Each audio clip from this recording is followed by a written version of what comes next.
Imagine a certainty, a universal, inescapable truth that binds every living creature.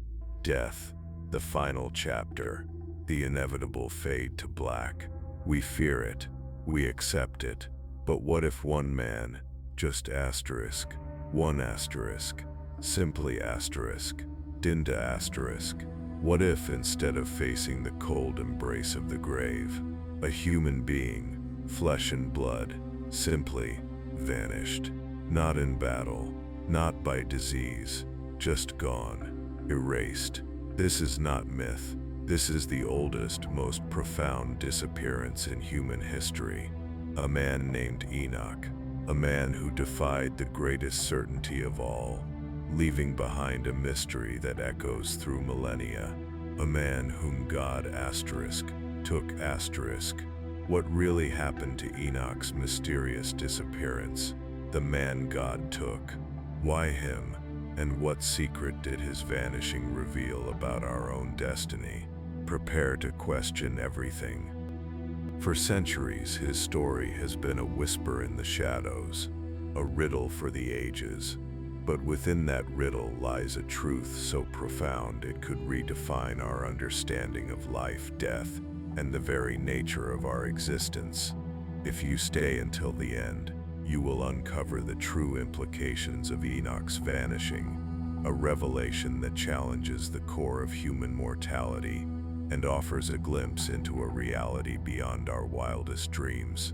This is more than a story, it's an awakening, a journey into the heart of an ancient enigma.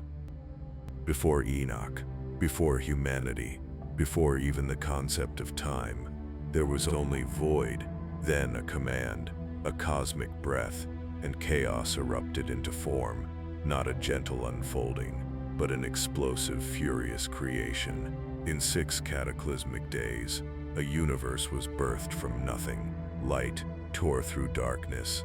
A firmament cleaved the waters, separating the celestial from the terrestrial. This wasn't a world of soft pastels.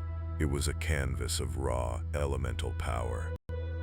Day 1, light. Day 2, sky. Day 3, dry land emerged from raging oceans. And then, life. Not just simple organisms, but a burst of vibrant flora, covering the nascent earth in an instant. A primordial Eden taking root in the chaos. This was humanity's crucible, forged in extremes. A world pristine, yet volatile. A world where the echoes of its furious birth still resonated in every seismic tremor, every towering wave.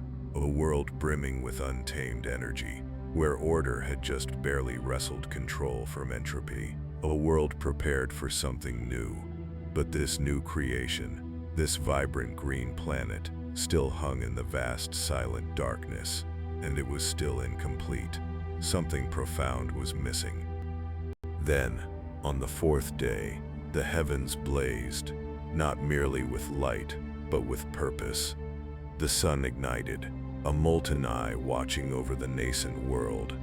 Moons emerged, carving paths through the night, their silver glow a counterpoint to the sun's golden dominion. And stars, countless pinpricks of fire, studded the endless canvas, each a distant, silent witness to this unfolding drama.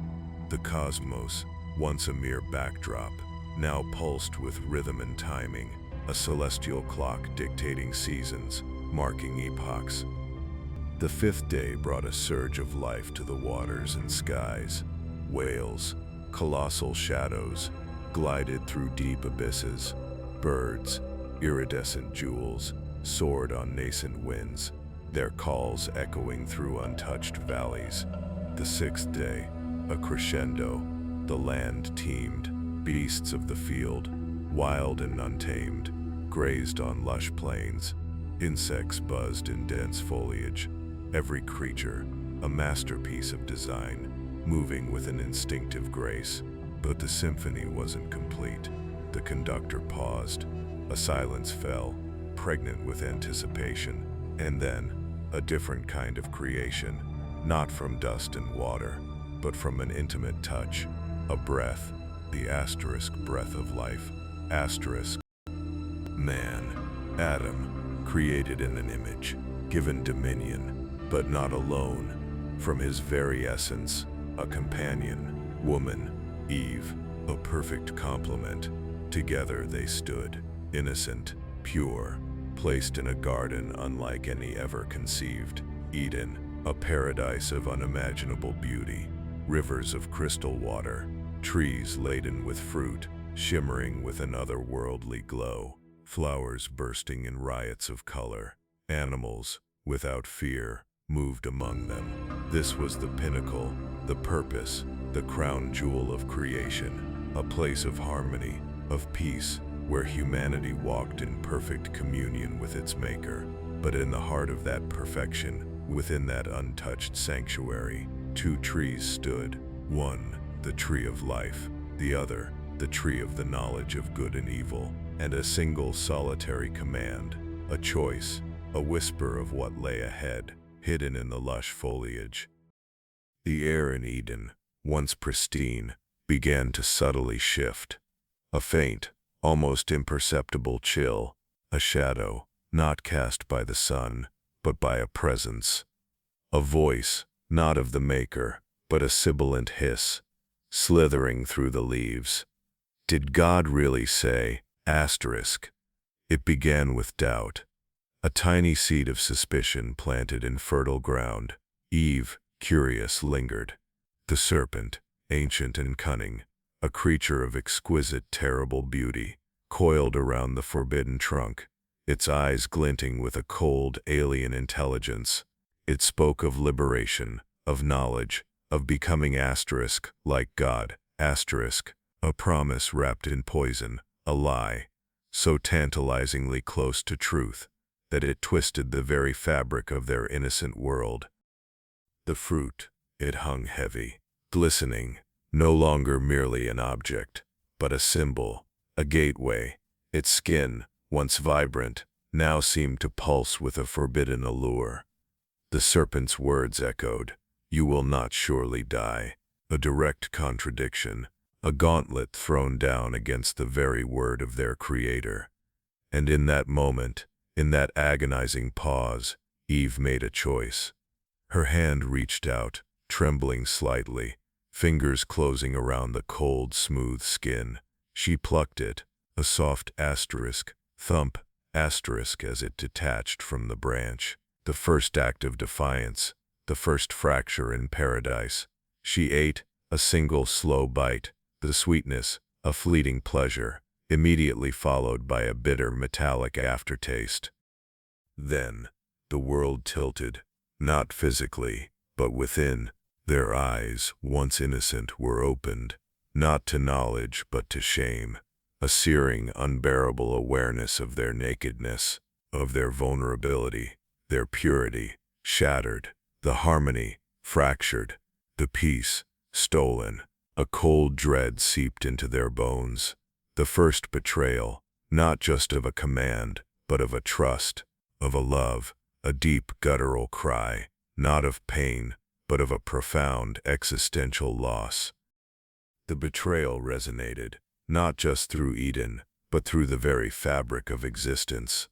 The cool of the day arrived, and with it the sound of God walking, that familiar comforting presence, now terrifying. They hid, they who once walked openly with their Maker, now cowered amongst the trees, clutching hastily sewn fig leaves. But there was no hiding from the one who crafted light and shadow. His voice, once gentle, now carried the weight of cosmic disappointment. Where are you? Not a question of location, but of asterisk, being asterisk, a direct confrontation with the choice they had made. Then came the judgments. First the serpent, cursed above all creatures, condemned to crawl on its belly, to eat dust. A chilling prophecy, asterisk enmity between its seed and Eve's. A future of conflict, of head-crushing and heel-bruising. For Eve, the curse of magnified pain in childbirth, and a longing for her husband who would rule over her. A rupture in the very essence of human relationship. For Adam, the ground itself would be cursed because of him. Thorns and thistles, sweat and toil, By the sweat of your face you shall eat bread, till you return to the ground. For out of it you were taken, for you are dust, and to dust you shall return. The crushing weight of mortality, death, a new terrifying reality. They were cast out, expelled from paradise, from the very presence of God. The gate, guarded by cherubim wielding flaming swords, became an impenetrable barrier. Behind them, Eden, a memory. Before them, a wilderness, a world of thorns, of sweat, of sorrow, a world where life itself would be a struggle. This was the consequence. This was the first curse, a cosmic ripple effect from a single forbidden bite. And yet, even in this despair, a whisper of hope, a strange promise of a future seed. But for now, only dust and tears. The dust settled, not just the dust of the cursed earth, but the metaphorical dust of a shattered innocence. Humanity, exiled, began to multiply, but the shadow of that first sin clung to their very essence. It wasn't just a physical exile, it was a spiritual one, the perfect connection, severed. And from this broken lineage, two brothers emerged. Cain, the tiller of the ground, his hands calloused by the struggle with the unforgiving soil, and Abel, the shepherd, his days spent in the tranquil company of his flocks, a stark contrast to his brother's harsh reality. The brothers brought their offerings to the Lord. Cain, the fruit of his arduous labor, the produce of the cursed ground. Abel, the firstborn of his flock, fat portions, a sacrifice of life. God regarded Abel's offering with favor, but Cain's, he did not. Why? The scriptures are stark, silent on the asterisk. Why asterisk? Only revealing the asterisk result, asterisk. But the injustice, the crushing weight of rejection, ignited a fire in Cain's heart, a visceral, burning rage. His face fell, his countenance darkened. Envy, a venomous serpent, coiled around his soul. God warned Cain, his voice a low rumble. Why are you angry? If you do what is right, will you not be accepted? But if you do not do what is right, sin is crouching at your door. It desires to have you, but you must rule over it. A direct challenge, a choice. Cain chose darkness. He lured Abel into the field, under the vast indifferent sky, and there, in the silence of creation, he attacked him. Blood stained the dust, the first murder, brother against brother, the ultimate betrayal, a deafening scream, unheard by any save God, the horror, the injustice, the roots of human sin, laid bare brutally. The echoes of Abel's blood, crying from the earth, reverberated through time.